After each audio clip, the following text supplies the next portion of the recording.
What's up? I'm QRS Terry, and today is day 146 of my everyday experience. And for those that don't know, every day I ask myself, what's the future? And then I just take notes in a detailed journal. This is that journal. And we are going to be covering how to use ChatGPT to plan, your travels. I mean, I'm one of those people where I'm a very last minute. I get chastised by a lot of my friends, and they're like, why are you planning the day of or 2 days before? But it's like sometimes I mean that's just how I am. I can function like that. So I've got some scripts. I'm gonna try it out. Let's see. I'm looking to book a trip on $1,000 budget. I'm living in Dallas, and I want to go somewhere nice this weekend. Friday's the weekend.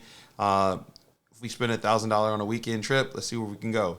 So it says that we can go to a weekend getaway within my budget, but there's some options that they have. They say Mexico, the Caribbean, and Florida. You could also look into domestic destinations such as California, Arizona, or Hawaii. Keep in mind that prices can vary depending on the time of year and how far in advance you book your trip. I recommend checking out travel deal websites such as Kayak or Expedia to compare prices and find the best deal for your budget. Honestly, that's kind of lame. I don't know. Let's try this again. I don't like that prompt, so we're gonna let that one be. Let's say we need an itinerary for a 2-day trip to Chicago. Let's see what we can get. If we can get some detailed steps for each day. Day 1, start the day with the Willis Tower, formerly known as the Sears Tower, for a breathtaking view of the city from the sky deck on the 103rd floor. Next, walk or take the L train to Millennium Park to see the famous Cloud Gate sculpture, also known as the Bean.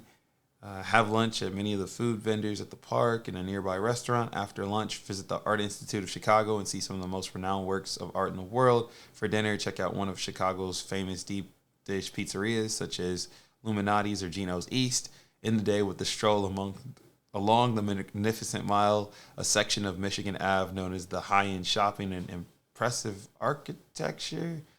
I don't know on that one. Day 2. Start the day off with a walk or bike ride around the Lakefront Trail, which offers beautiful views of Lake Michigan and the city skyline. Go to the Field Museum, have lunch at a local restaurant. Yeah.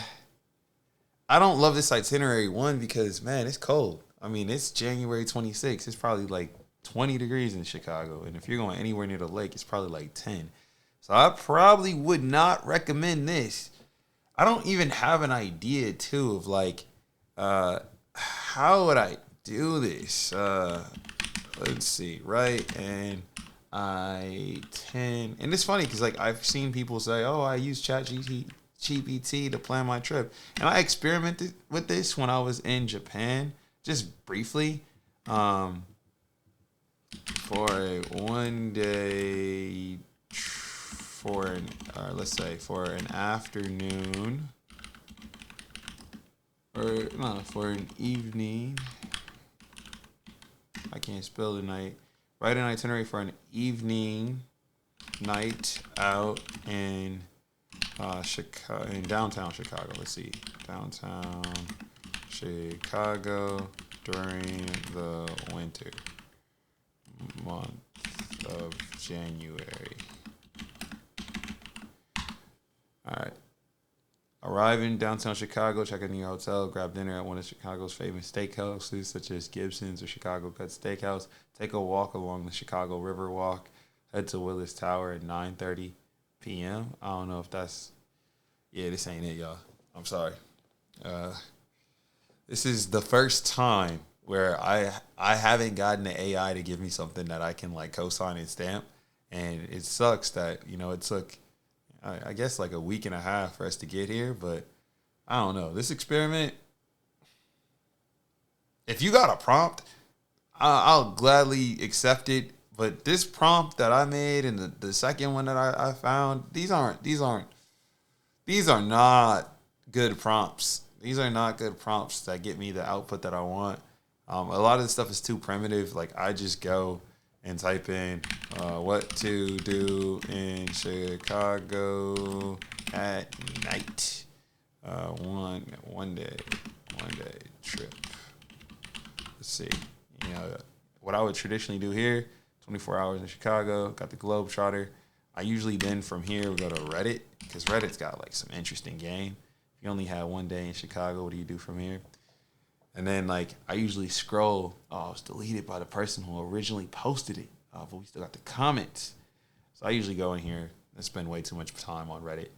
Way too much time. And then I come back over here, and you know what's funny is a lot of these articles also say the same thing that ChatGPT was doing.